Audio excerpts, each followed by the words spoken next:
we get it from? We got it way back from our first parents, Adam and Eve. That's where we got it from. That's where it started at. It started way back with Adam and Eve. And today we're going to look at some characteristics of Adam and Eve that we still got today. Look at Genesis 3rd chapter. You with me? Let's go. Let's look at what happened here with Adam and Eve. We already know what happened to them. We already know the story, right? Starting in verse 1, that the serpent, it said the serpent was more crafty, okay, than all the wild animals. He knew, in other words, what he was doing. He knew what his goal was, all right? He had his focus. And that focus is what is like it's always been, which was to bring us out of the will of God. So ain't nothing changed. Ain't nothing changed at all. But let's look at, go down to verse 8. And we're going to be looking at verses 8 through 13 today. And it says, and I'm reading out of NIV, and it says, then the man and his wife heard the sound of the Lord as he was walking in the garden in the cool of the day. And they hid from the Lord God among the trees of the gardens. Listen, look at this. Then they heard him. See, we already started making excuses. They already knew God was in the garden. God been in the garden ever since he made them. He was walking there to and fro, talking with them day in and day out. Now, all of a sudden, they're going to act like they don't even know God is there. Then they heard God walking. They knew God was there. They knew he was always there, right there for them. But what did they do? They hid from God among the trees. But the Lord God called the man, said, where are you? And he answered and said, I heard you in the garden, and I was afraid because I was naked, so I hid.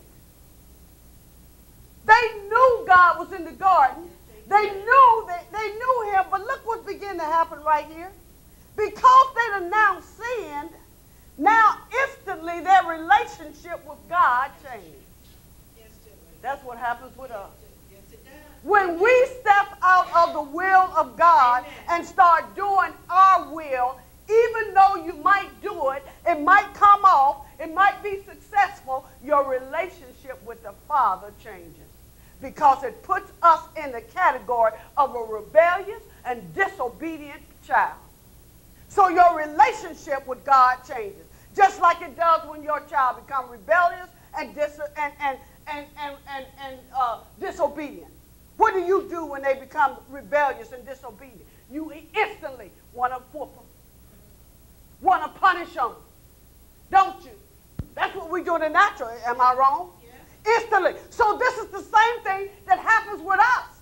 When we rebel against God, when we start walking and doing things our way and not God's way, guess what? Instantly we put ourselves in a position of being punished. Oh, you don't believe it? Read some word for yourself. All throughout the book of Deuteronomy, it talks about your blessings that you will receive when you are obedient and your curses that you're going to receive when you are disobedient. But let's break it down so that we understand that this relationship, when we become disobedient to God, it instantly changes. And he said, who told you you were naked? Have you eaten from the tree that I commanded you not to eat from? The man said, the woman you put here with me, she gave me some fruit from the tree and I ate it. Then the Lord said to the woman, what is this that you've done? And the woman said, well, the serpent deceived me and I ate it. So the Lord God said to the serpent, and he cursed him, okay? Because you have done this, cursed you are above all the livestock and all the wild animals. But look up here in verses 10, 11 through 13. What's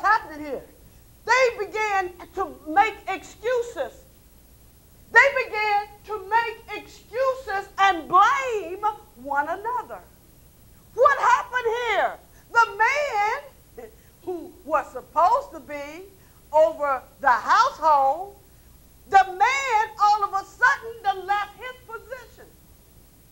What was his position? I'm glad you asked. The man's position is always to protect his family. That's the reason we're out of order, if y'all don't know it, in the world. That's the reason Satan has broken up marriages and relationships, especially marriages, because he wanted us to be out of order.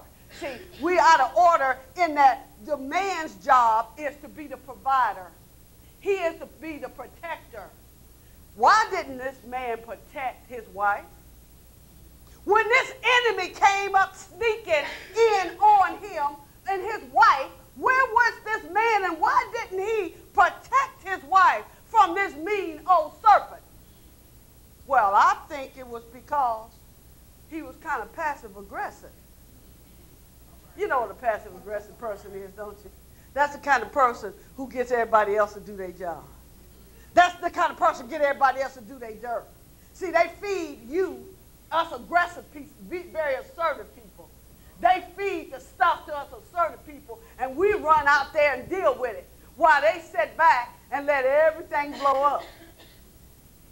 That's what Adam did. Adam did not protect his wife because Adam wanted to eat the fruit himself. But he didn't have enough courage to step out, so he allowed the servant to get to his wife. He left his wife unprotected so that the servant can make her do it, and then he could blame her for it. Oh, ain't that what we do today? Think about it. How many of us are blaming mama and them for what they didn't do when I was an infant? Blaming mama and them for giving us away. Mama gave us away. And that's the reason I ain't never been right all my life, because mama gave me away as a child. And you 90 years old now. You done lived a prosperous life, a wonderful life, and you still blaming mama and them because you don't want to step out and start doing what you know God has told you to do. So you need a crutch. You need something to keep blaming. That's what he did. He said, my wife, this woman, and look what else he did. He got a little crazy, I think. Now, maybe only I got this out of this. But when I was studying this, I thought, wait a minute. Adam is kind of acting like as if God blaming God. This woman you gave me. Other words, if you hadn't gave me this woman, Lord, I wouldn't be in this shape.